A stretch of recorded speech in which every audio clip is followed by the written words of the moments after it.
So Michael, we're absolutely delighted to welcome you. Thank you for joining us on Ben Uri's Talking Art series. Michael, just let's kick off. Where were you born? When were you born?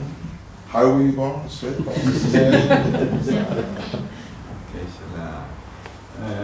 good evening. I'll start to talk a little bit about my history, but I'll put some images that you'll be see my art in a way. And I born in 1948, in the middle of beginning of the independent war.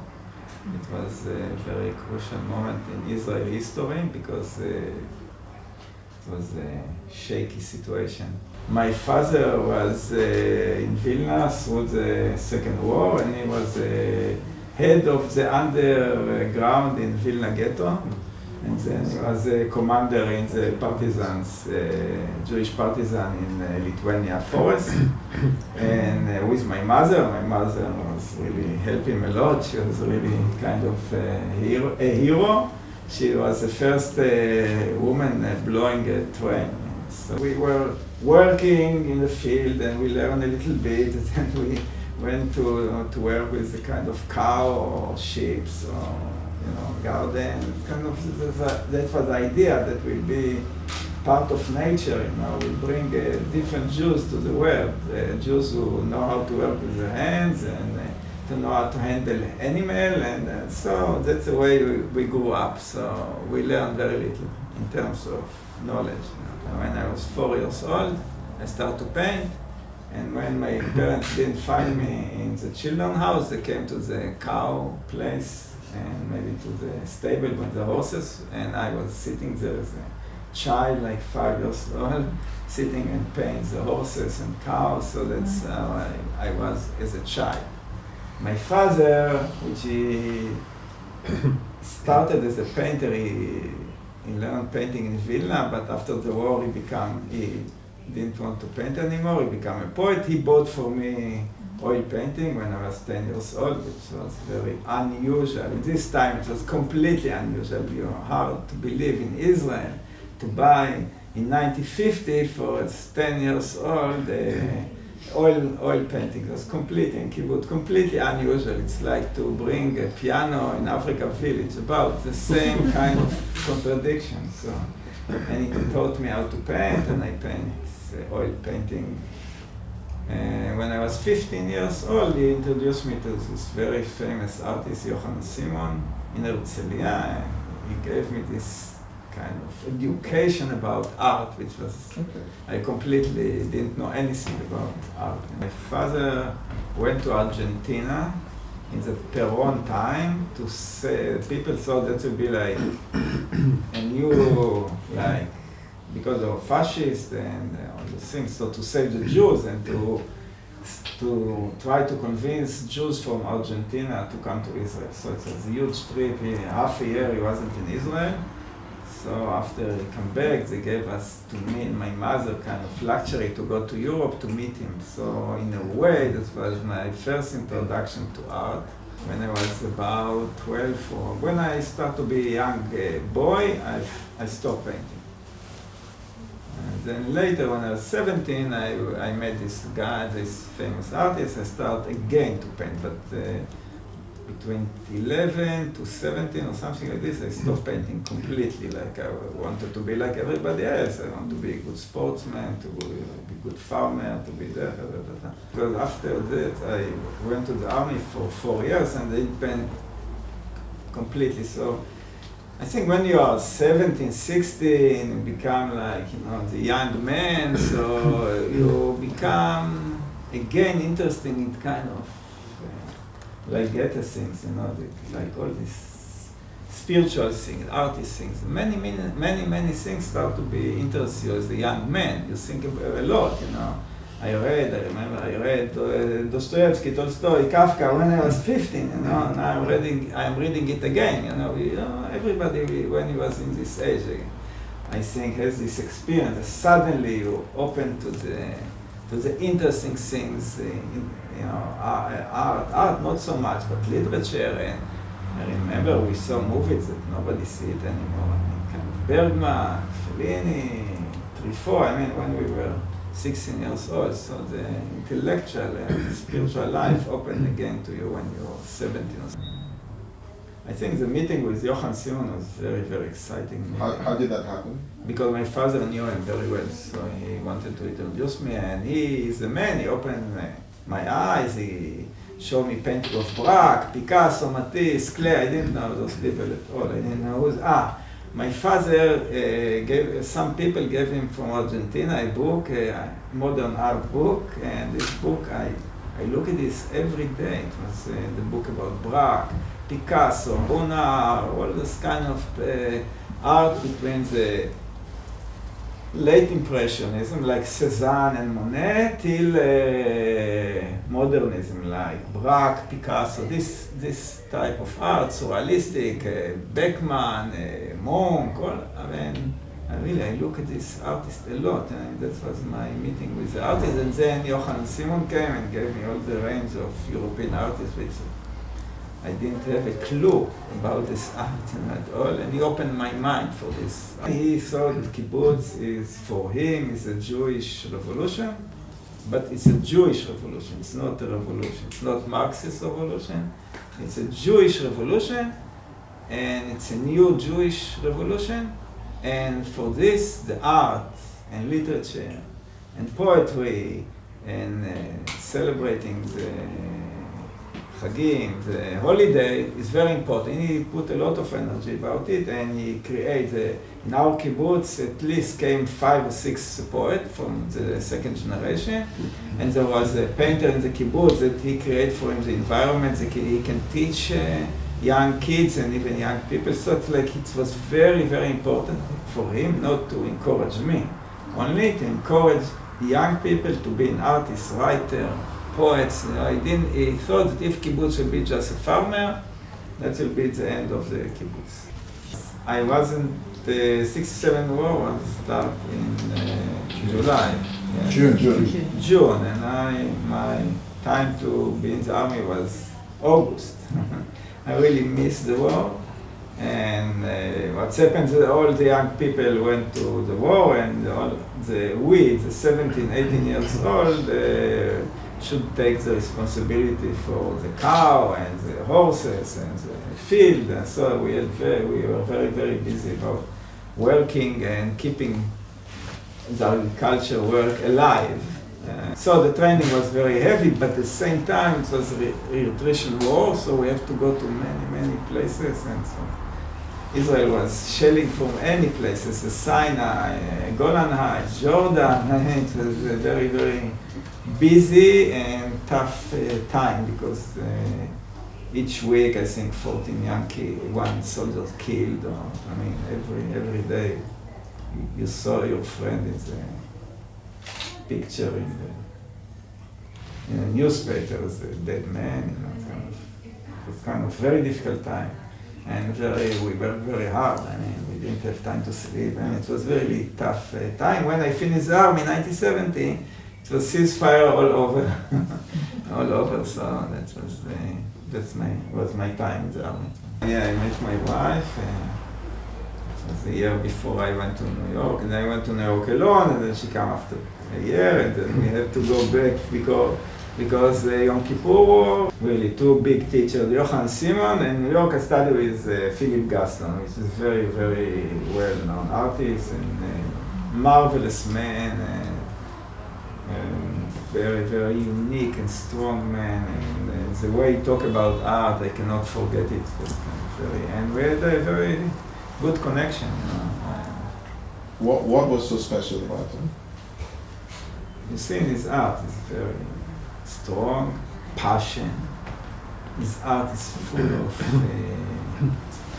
passion, and the way he touch, paint, and the way he lashes, and the way the image came through his painting. It's very strong and unique. It's a unique image, and he was kind of combination of philosopher and poetry. We talk about poetry a lot, more than about painting, I think.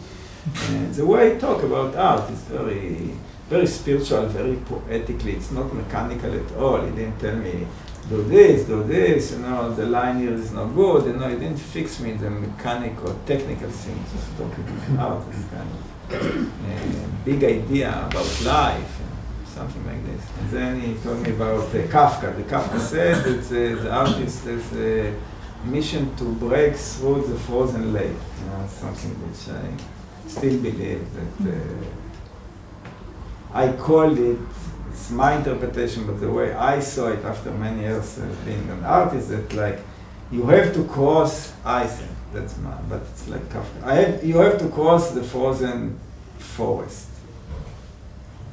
In your way to cross the frozen forest, maybe it can take you 2 years, 10 years, 20 years. Maybe some people will give you some hot waters. It's nice.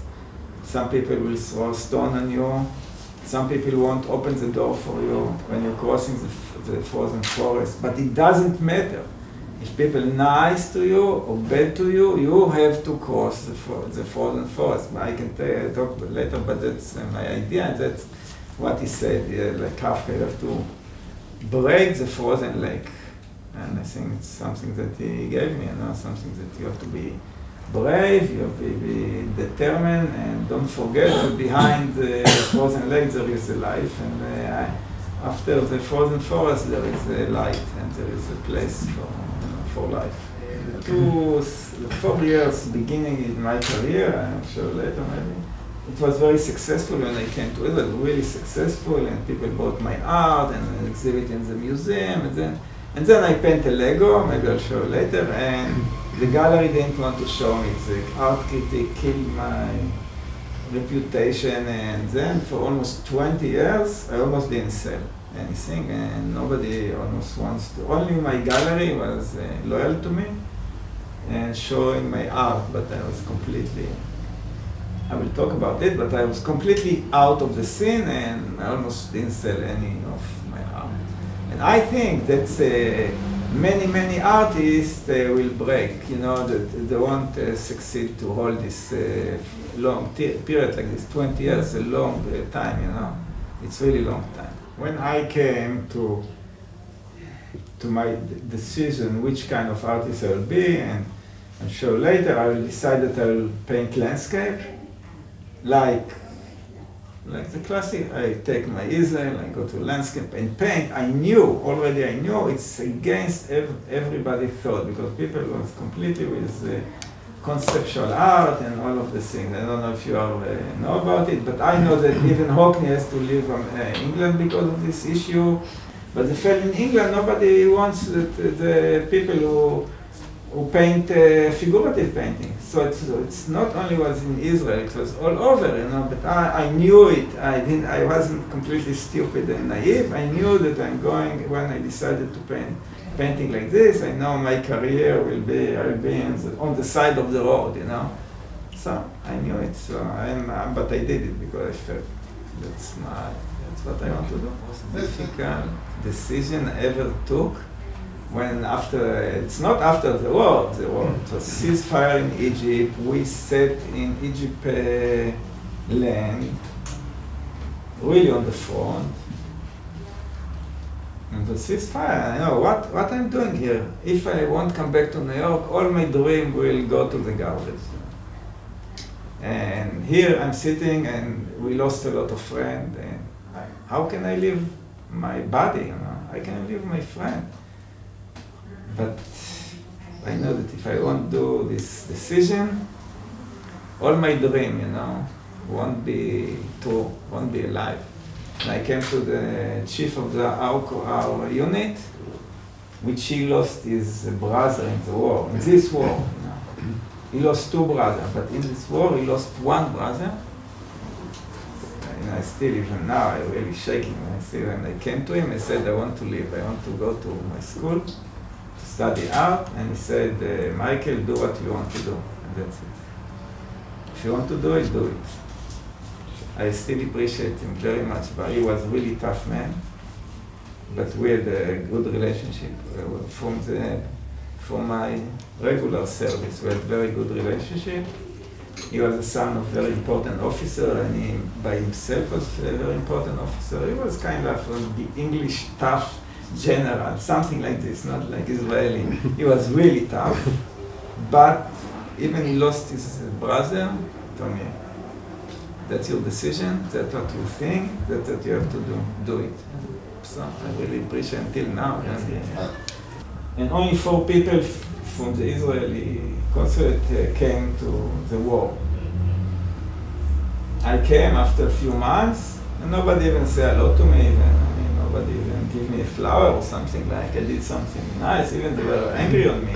They want to fire me because I left the mission, to be a bodyguard in the Israeli consulate.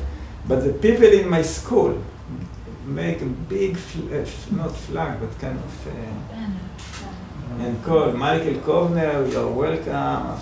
They were so happy that I came and give me such a warm welcome, So I come, wow, what is this? Okay, so I come, but I came, I studied, and I had I really had a good 2 year, very strong, good year.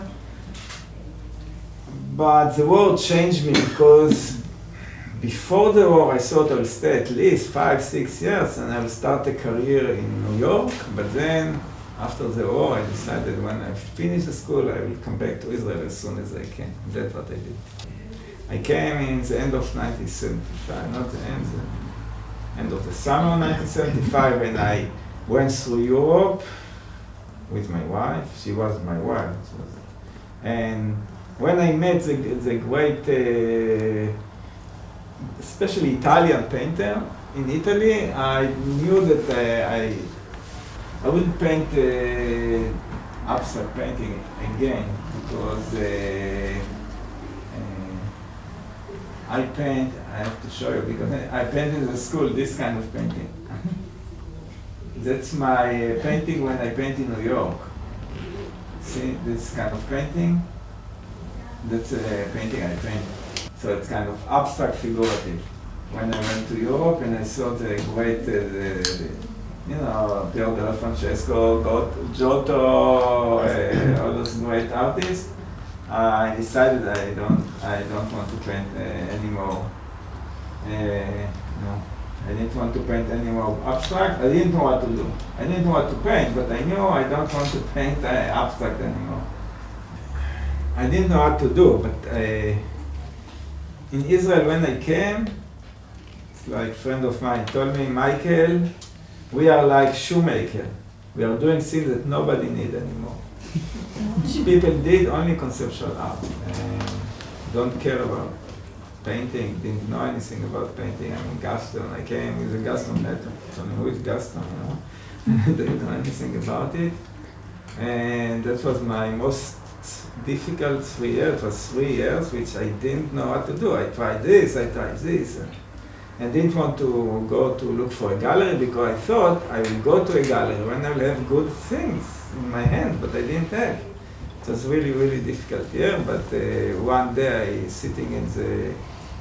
I come back again to my unit, and in the reserve, we had a big maneuver, and we use it, we call it tatza. It means a photo from above, and then from the photo from above, you can understand how the typographic of the field that you are going to conquer or to look like. And then I thought, wow, that's a great idea. It's abstract, but it's figurative, it's landscape, so this is a painting that I really had a revelation, okay? And so that's what I did, this painting, and it was really, and then I went to look for a gallery, and right away I found the gallery, Binet, which I'm still working with them. And it was really successful exhibition. It was really big painting. It's a big painting. I started very big, which I didn't know if I have a gallery or not, but I started big. And I sold the painting in 2 weeks. After this is my son born. And so because I have enough money, so I can, my wife can stay with him about half a year or more.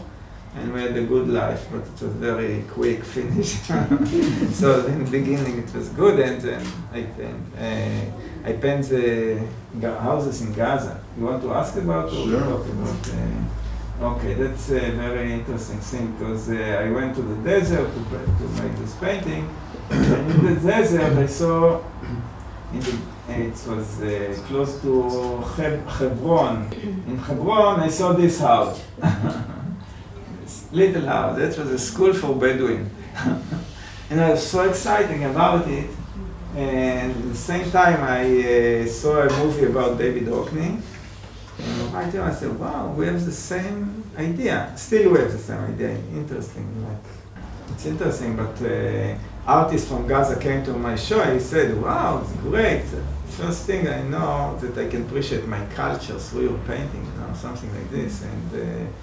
And then I met somebody who's a professor of Arab literature, and he said, you really got to the point, because Gaza people are more rich and very colorful in their poetry than other like Palestinians. So you touch a really deep place in Gaza people culture or feeling, towards color.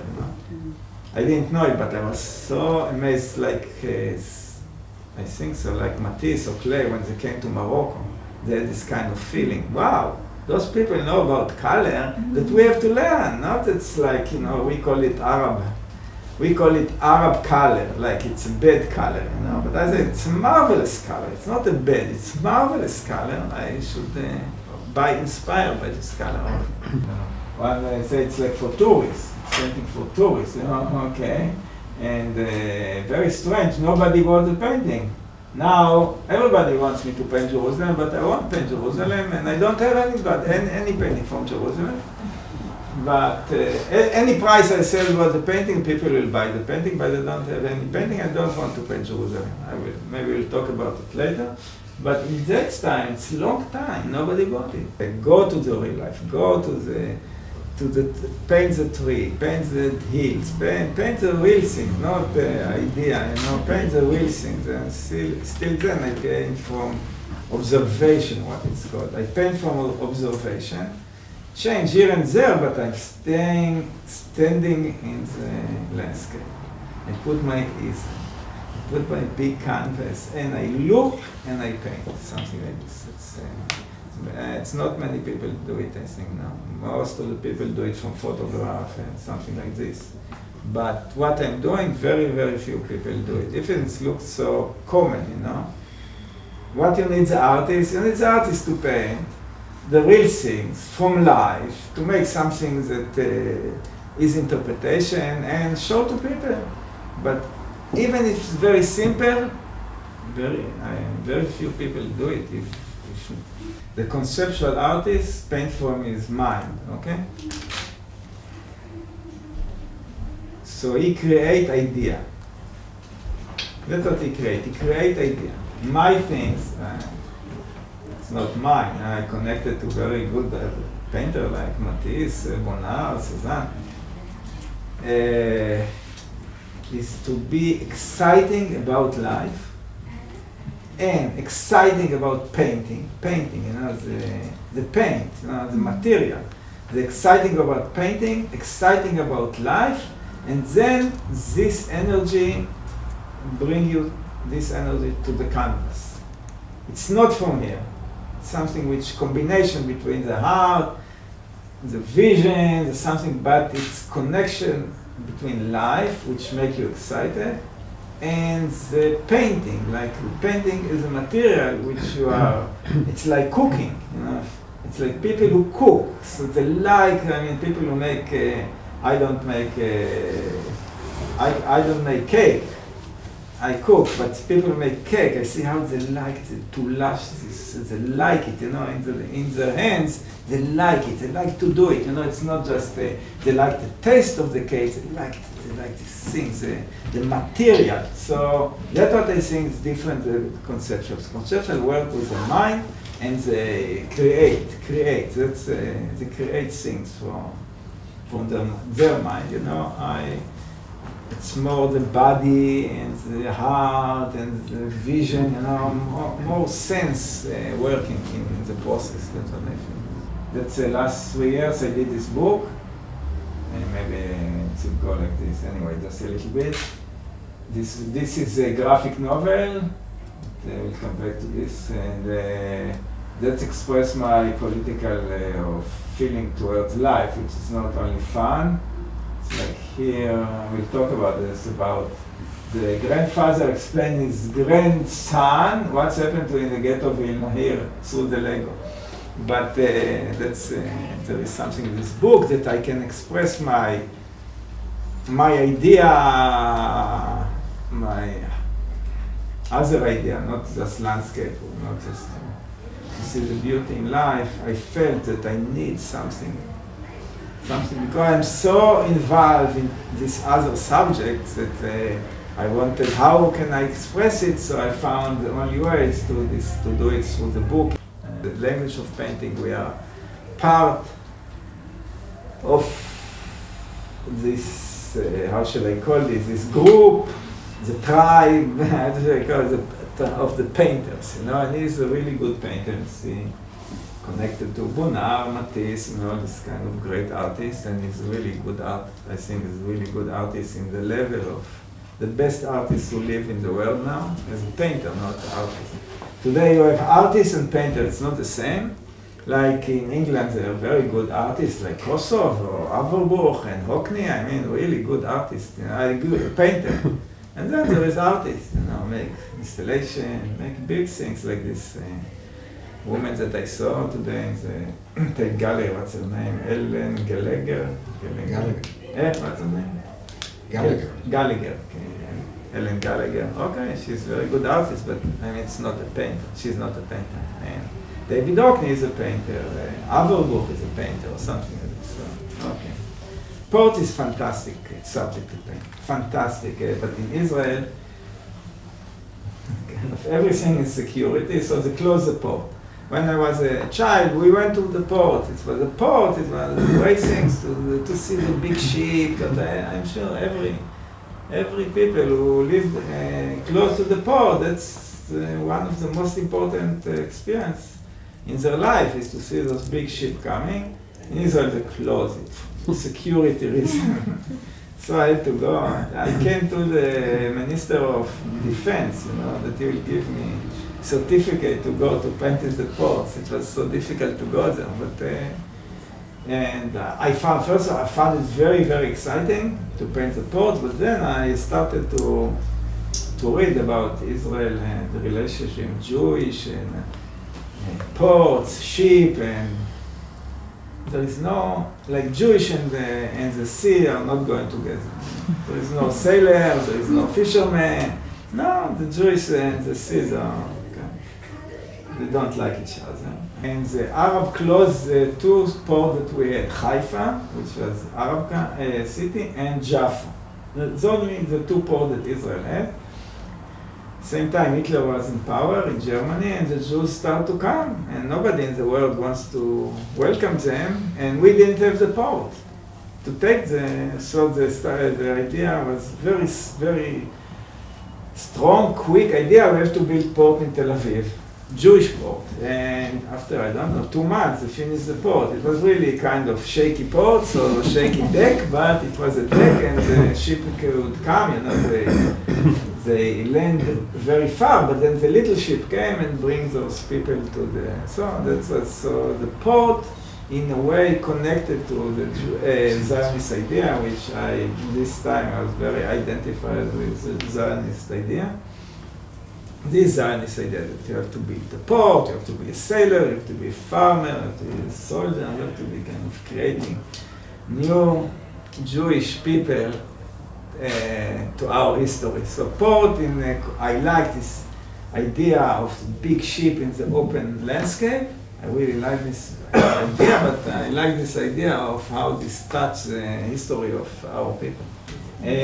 First of all, in the beginning, I had the studio in Long Island City, which is the closest after you cross to the East River, Manhattan, you see Manhattan from the East River. Mm-hmm. So I didn't see Manhattan, but I went a little bit and I painted Manhattan from this side, but I was pretty high, 5th floor, and I saw that New York is an island. Not surprisingly, because when you're in New York, you don't see it, it's an island. It's an island. It's surrounded by water, and the water. The sun reflects the water, and then the light came from the water. So the light has effect of the water. So it's very nice light. It's like I said, it's Mediterranean light. When you are in New York, you don't see it, but outside New York, and I was up the 5th floor, and I had a huge, big window, which now I don't have. I found, wow. So it's so I made it like a little bit combination, New York and the Mediterranean in a way. I like some of my orange grove. I have some from the kibbutz that I painted.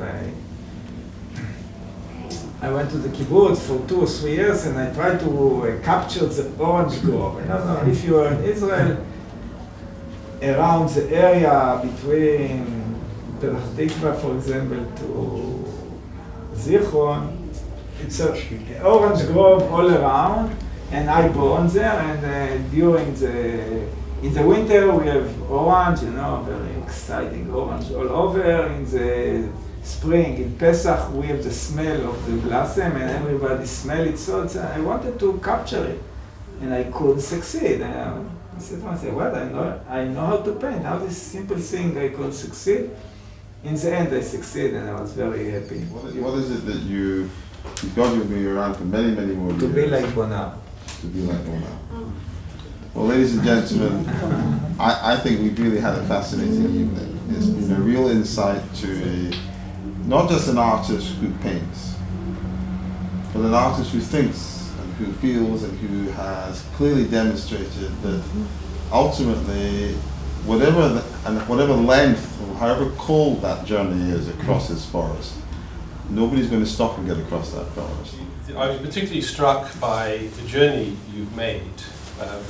We heard about cows and horses and ports and Gaza houses and New York houses and ports which I mentioned, and then back to Israel, of course, and landscape and so on. And it was like almost a restless search for what you really wanted to say. That struck me. Also struck me was your reference to the frozen forest. I'm great friends and work a lot with an artist in Jerusalem who paints and who goes through this frozen forest. And in me, as a friend, I'm helping him with that journey. But I see the pain and the suffering and the anguish of non-recognition, if you like, or the difficulty of recognition, and I empathise with that totally. I think above all, the sentiments that I picked up were someone who actually has a sense of humour, a passion about your country, a lightness of touch and a seriousness of touch, and we were privileged that you came here this evening and exposed yourselves to this process, and on behalf of everybody here I want to thank you very much indeed for coming.